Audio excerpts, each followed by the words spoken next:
Welcome to Monster Chats, presented by Monster VoIP, where we share the tools, methods, and best practices that business leaders use to build new connections, strengthen relationships, and impact sales in organizations of all shapes and sizes.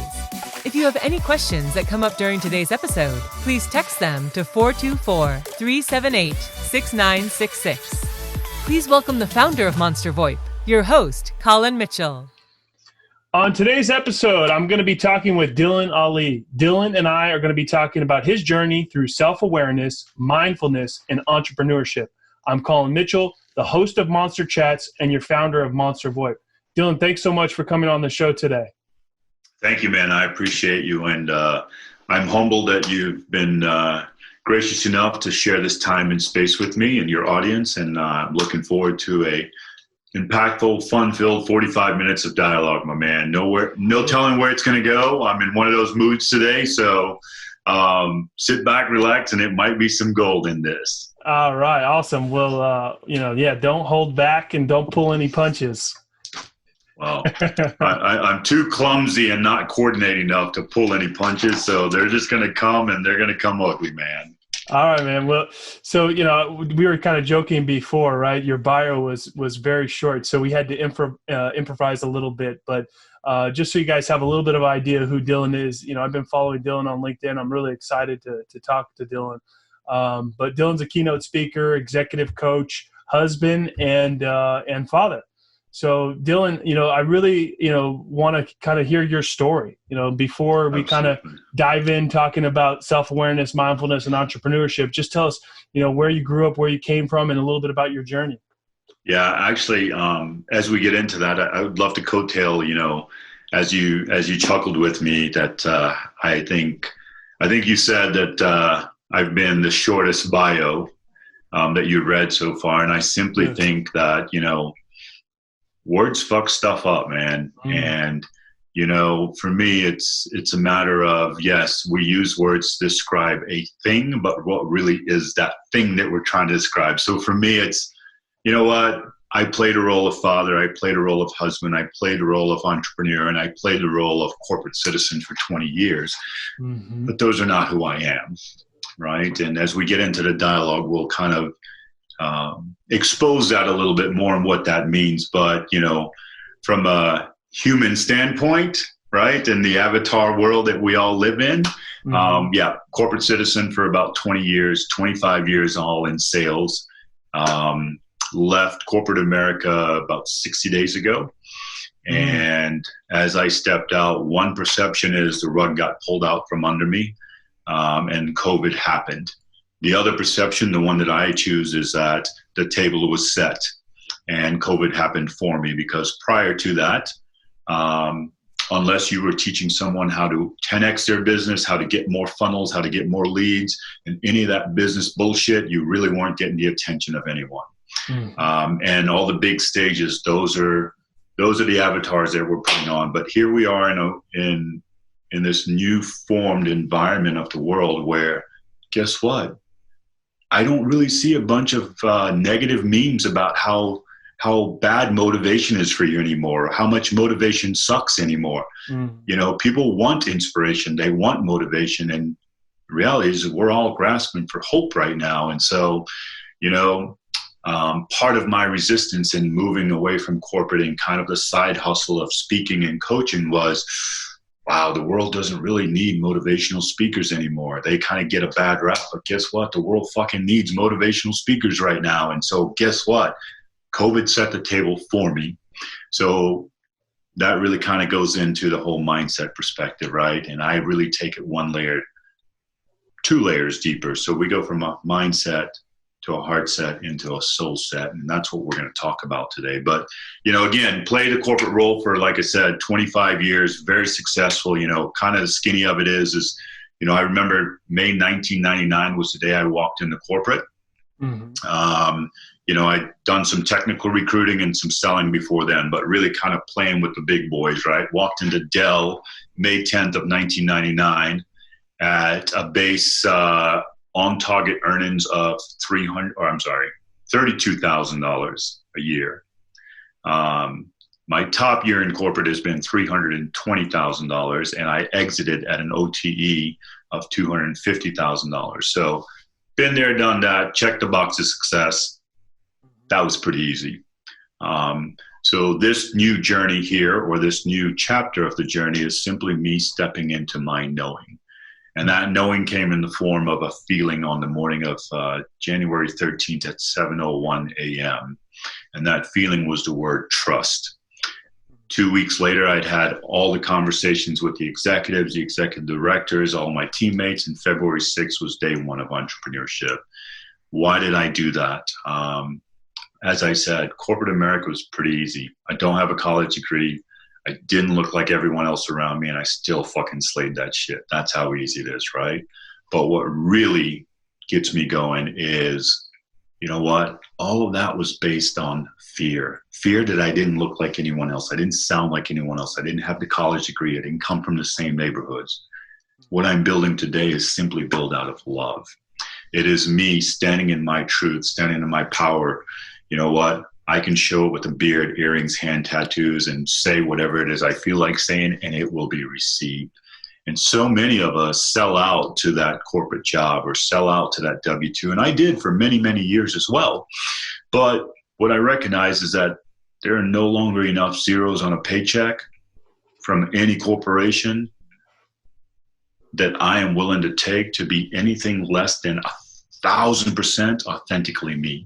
If I change one thing about the way that I am, that's selling out. So it doesn't matter if you sell out 1% or 100%, sellout's a sellout. Mm-hmm. And so for me, I recognize that the thing that I've crafted over the years in corporate was a strong command skills present. I can deal with ambiguity. I have intellectual horsepower, all those things that we measure on, right? But for me, there was a bigger purpose behind it. You know, all those quarters of getting beat up in quarterly reviews with VPs and executives, right? They set me up for being on stage when the world is freaking out and the world has got this bad, crazy energy. And now I can sit in the middle of the storm and be calm and share a voice of love, hope, motivation, and inspiration.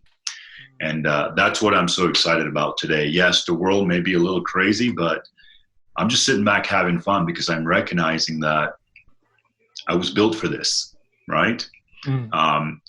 I built me for this. That's the key thing, right? We all have the ability to build from within. We all have the ability to build resiliency. We all have the ability to build discipline, commitment, but we forget typically that we can also wrap that in grace. And so, you know, I can be a little bit gangster on one side and I can be a little bit spiritual on the other side. And that's really part of my message as well, right? Is that we are all parts equal to sum. And I may have a great day today and I may have a shitty day tomorrow. And at the end of the day, either day doesn't define me. Mm-hmm. Either day is just another day in the present moment. And guess what? If I don't like today, guess what? Boom. Future is here right now, right? Mm-hmm. So each and every breath is an opportunity for us to create a new reality. Wow. Yes, totally agree with that. I mean, that's, so I want to take a step back for a second, right? So you talked a little bit about when your journey in corporate America, right? And how you did for I don't know the length of time, but you did kind of sell out and didn't feel comfortable, you know, being yourself. And talk to me about, you know, when was there a transformation? When did you become more comfortable being yourself? Or is that more of a new thing since you've left corporate America? Yeah, absolutely. Great question. So I'll take you back to 2002, 2003, very early in what I would consider, very early in the stage of my career that I would consider I made it. I'm in the big time. I'm working for a big company. I got stock options, all that kind of fun stuff, right? I'm playing with the big boys now. And I remember a buddy of mine, Dyan, walked up to me one day as I was sitting in my little prison cube, right? And, trying desperately to hold on to who I was. So, you know, I was a guy that it didn't need to be blue jean Fridays for me to be wearing blue jeans, right? And, he walked up and he said, man, you know what? He goes, if you don't change the way that you look and dress, you're never going to get anywhere in your career. And I fought that because I was so desperately trying to hold on to that piece of me that was me. I fought it for a couple of years, and then finally I gave in, and guess what? I started wearing the freaking pleated chinos, and I started wearing what I call the executive look, the navy blue blazer with the gold buttons and the light blue shirt, right? And I sold out, and I started combing my hair nice and neat like those guys, and made sure that I was shaved every day. And guess what? No, not shaved. Not shaved. I know, right? Oh man, I'm just picturing you in your, I don't know, what'd you call your prison queue? Oh my gosh! With cutoff jeans and a flannel. Yeah, right. Exactly. That's more like me. Yeah. But I sold out to that, and guess what? Literally, the next year, my money doubled. Right. I started getting the recognition, which I call as fake recognition, because in corporate you can go 0 to 0 and 0 to hero in a heartbeat.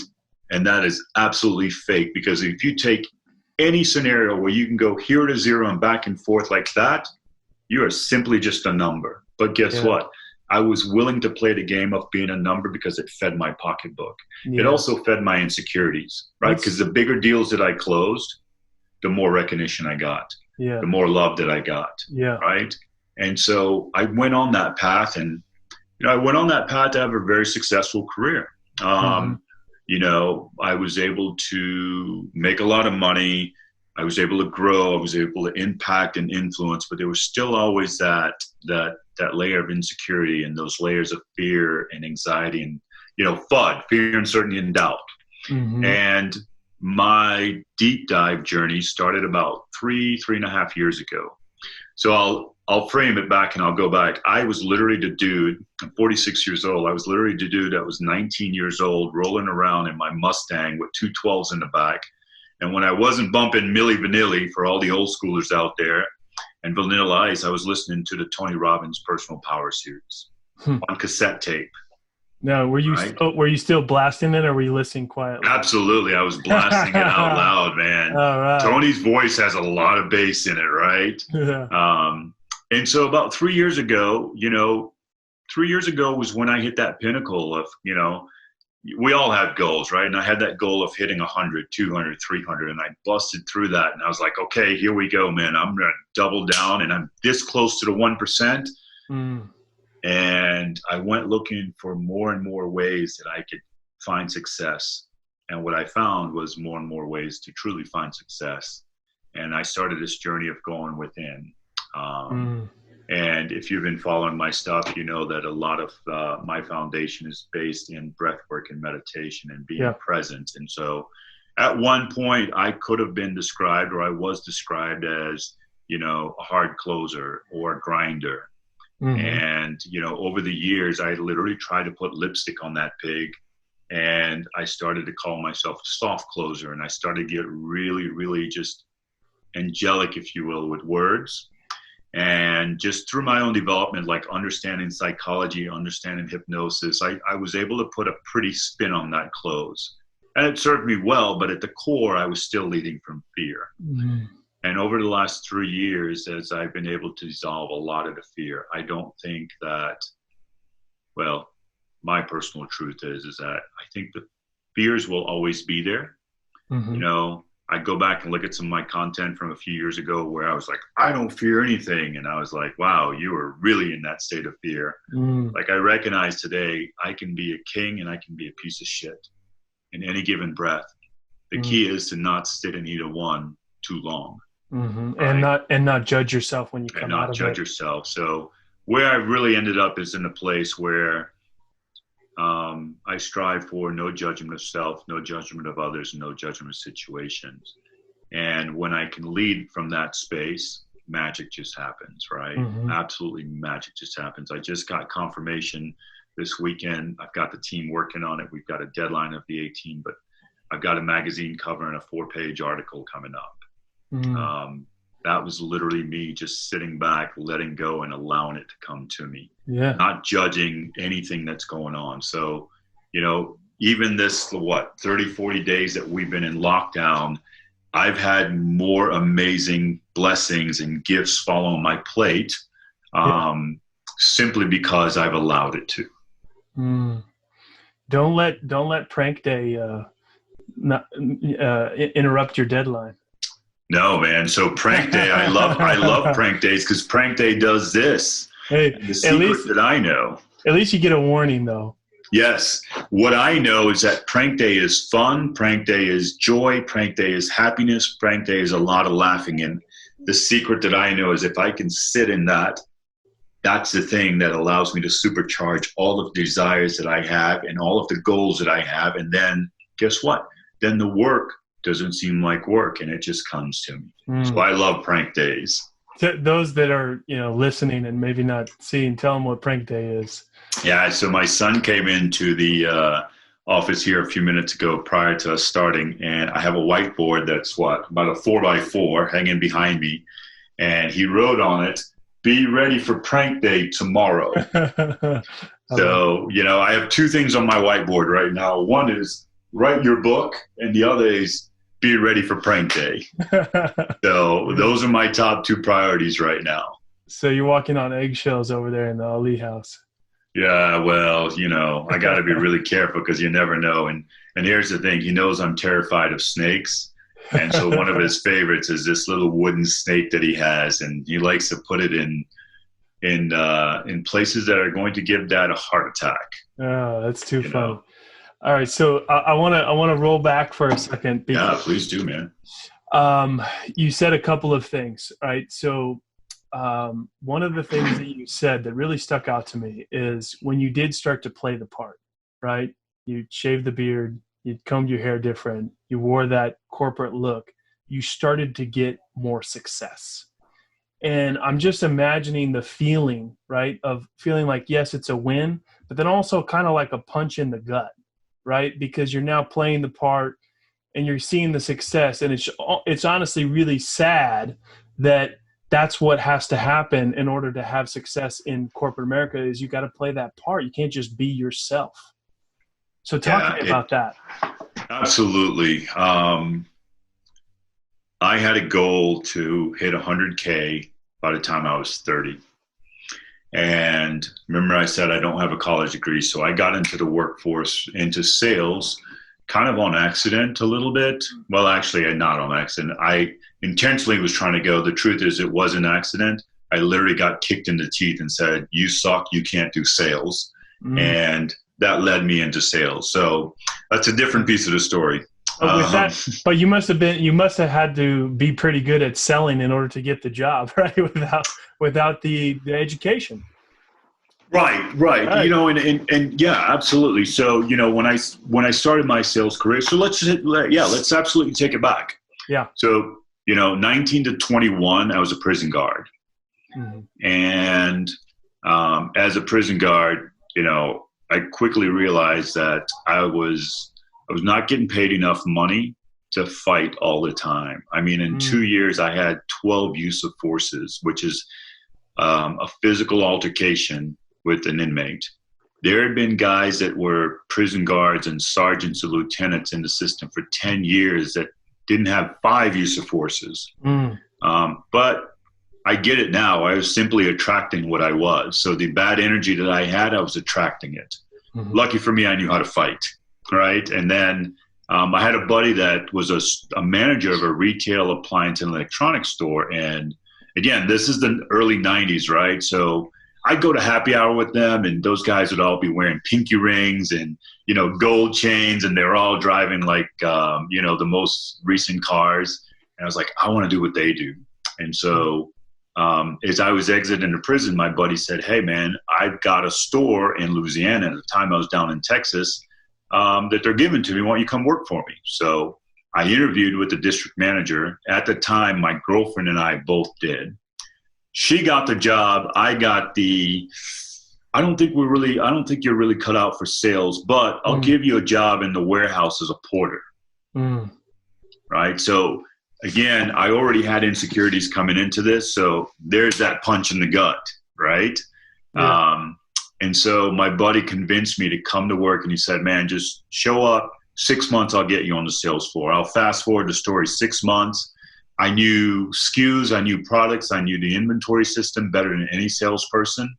And so quick caveat is anyone that says I'm a natural salesperson or, you know, I have the gift of gab so I can be good at sales is bullshit, because sales is about two things: organization and time management.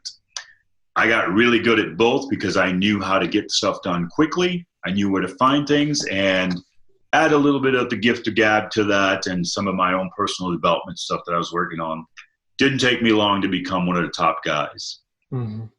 Fast forward a few years to, 1998 was when I moved to Austin, Texas from Beaumont, Texas. Long story short, I chased a girl, as we all do.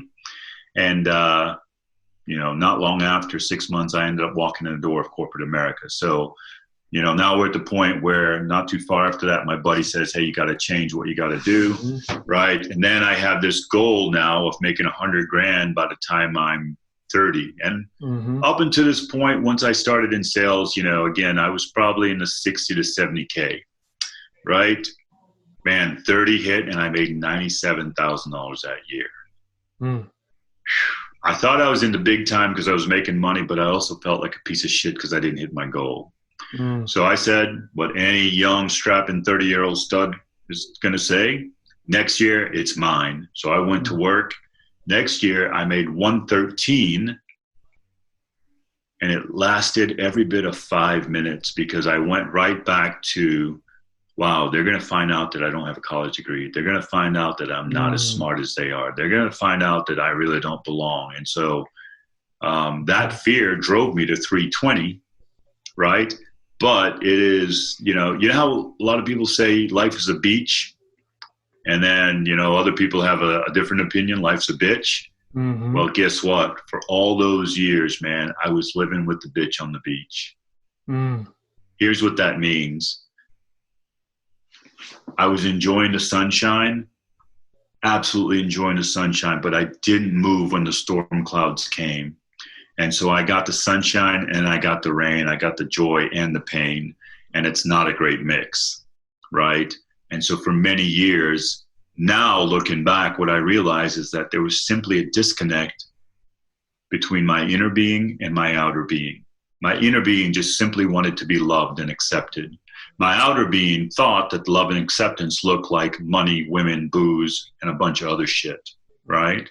And so today, as I am, as I fast forward into my present day, I recognize that the money and the things and all of the other external things just happen as a byproduct of who I am. So now life is truly a beach. Are there bad days? Absolutely. We all have them.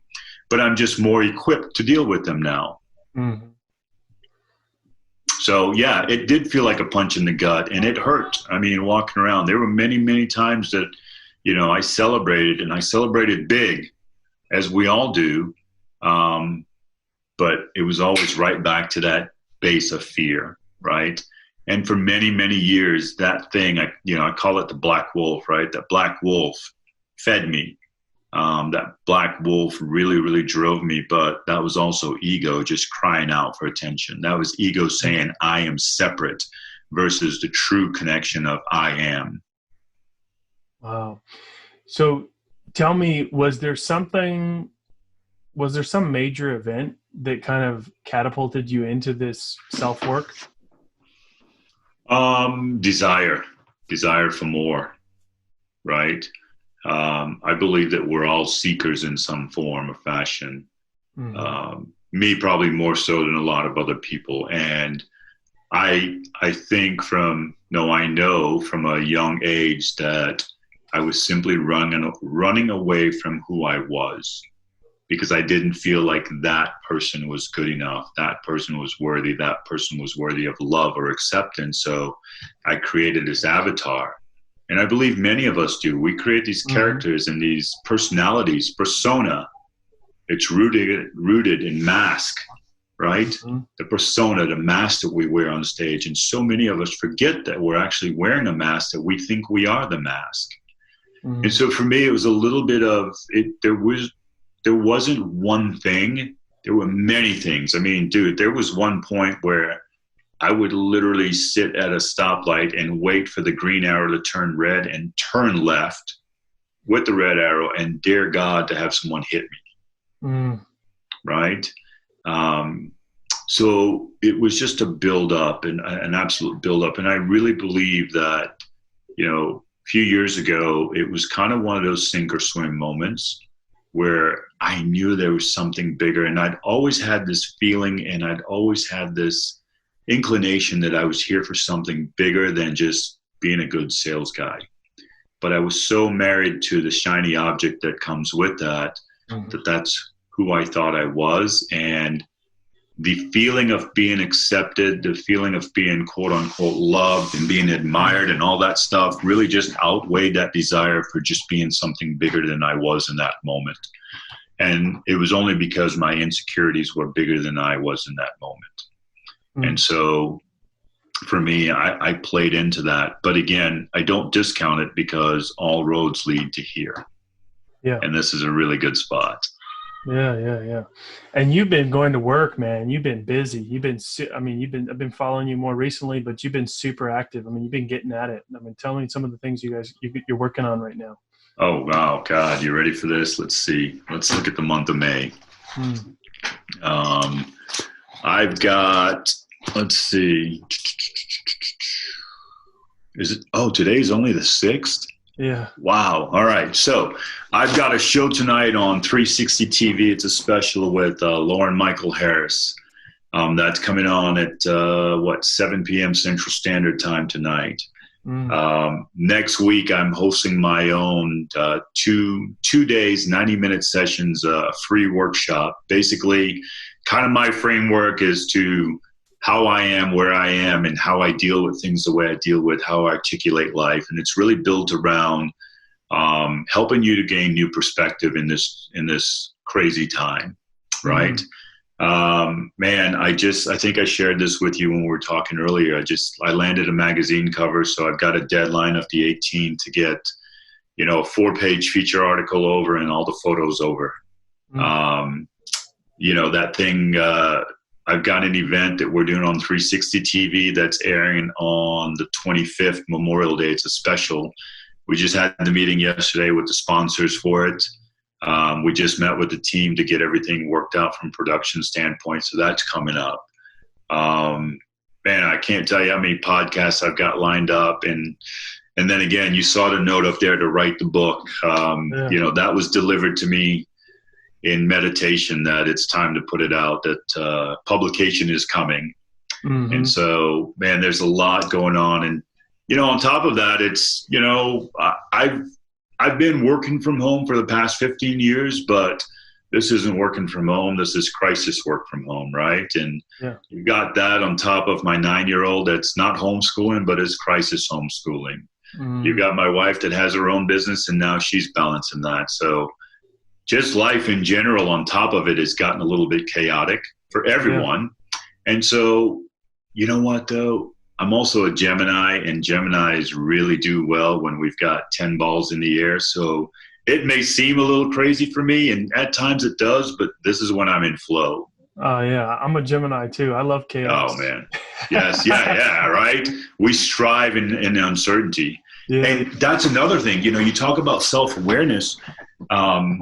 Regardless of what you think about any of this woo-woo spirituality shit or astrology and all that, it plays, man, because once I recognized that this is just how Geminis operate, and I understood how my stardust was made up, I let go of the judgment, because the judgment before was, you know what, I'm really flighty. I can't stick with anything. I can't stay focused. And guess what? Now society, they see it and they're feeding off of their own insecurities. So they're going, yeah, you look like this. You look like that. You should look like me. And so what do? I stuff it. But now that I recognize that that's part of who I am, guess what? When I let the resistance of that go, that's when the calendar starts showing up. That's when the fucking magazine covers come. That's when the TV shows come. That's when the book deals come. That's when the coaching clients come. That's when everything just falls in line. That's when the magic happens. Yeah. I mean, self-awareness changes your relationship to whatever it is, right? If it's Yes. something like that, then you can own it. You just own it, right? Absolutely. And if it's something that's not serving you well, then you're aware of it to where you can change it or take different action, but not judge yourself for it. Yeah, absolutely. I think, the biggest thing from a self-awareness standpoint is just becoming the observer. Mm-hmm. Now, when you can become the observer of the observer, wow, then you've really got some insight, right?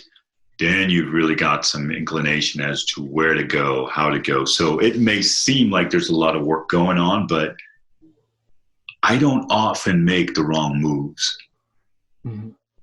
And there's a lot of businesses that are in existence today, successful businesses, right, that have made a lot of the wrong moves. And for me, it's about being in alignment with my vision, with my higher self, so that I know when I act and when I speak with intention, that's when stuff comes. That's what makes it easy. So that makes it a lot easier to juggle all of these things, because now I'm not juggling negative energy. Now I'm not putting energy into things that no longer serve me.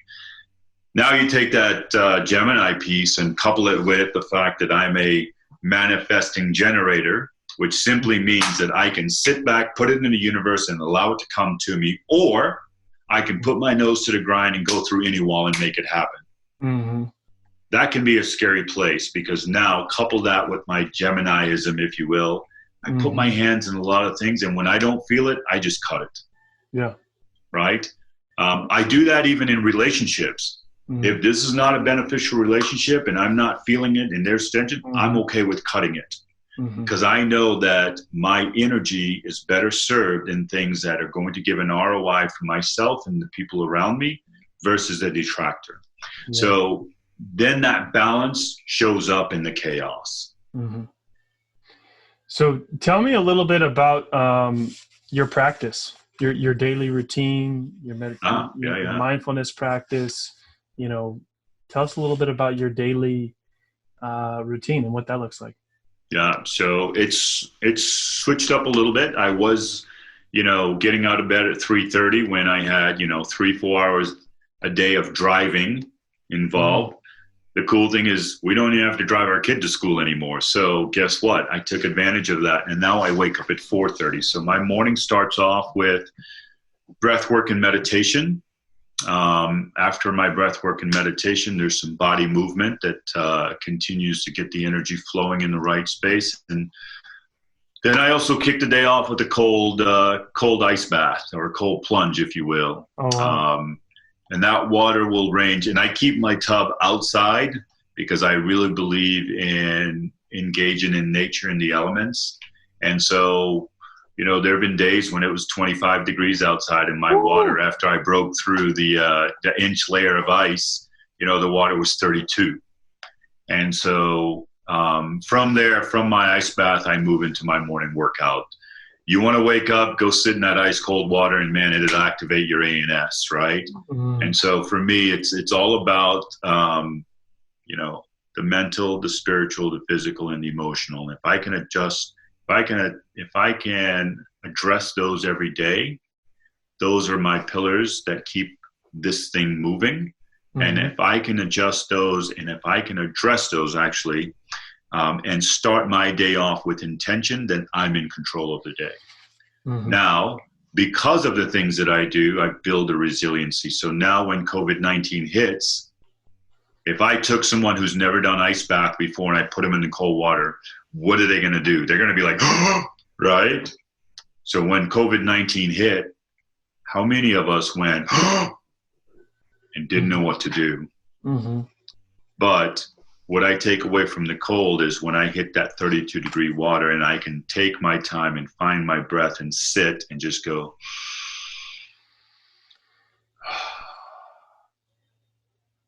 now COVID-19 can hit, hurricanes can hit, earthquakes can hit, whatever the fuck wants to come, it's not going to affect me, right? Now, if it does affect me, it's because I chose to let it affect me.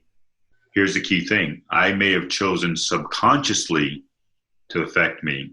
It doesn't have to be a conscious decision because, most of us are walking around, all of us are walking around with subconscious programming. So if the fear comes up, that tells me there's a shadow that needs to be addressed. And then I go within even more. And then I go find the shadow and dissolve it. And it's always work. Shadow work is always happening. It's how we evolve. It's how we become whatever it is we envision ourselves to be. And really the truth is, the answer is, and it's always this, we don't have to become anything. We already are. We simply need to dissolve the mask and dissolve the resistance to allow our true selves to show, because we've always been there. Right. So that morning routine, as you can tell, is a very important part of my day. It's a staple of, my being and how I'm able to articulate and do the things that I do.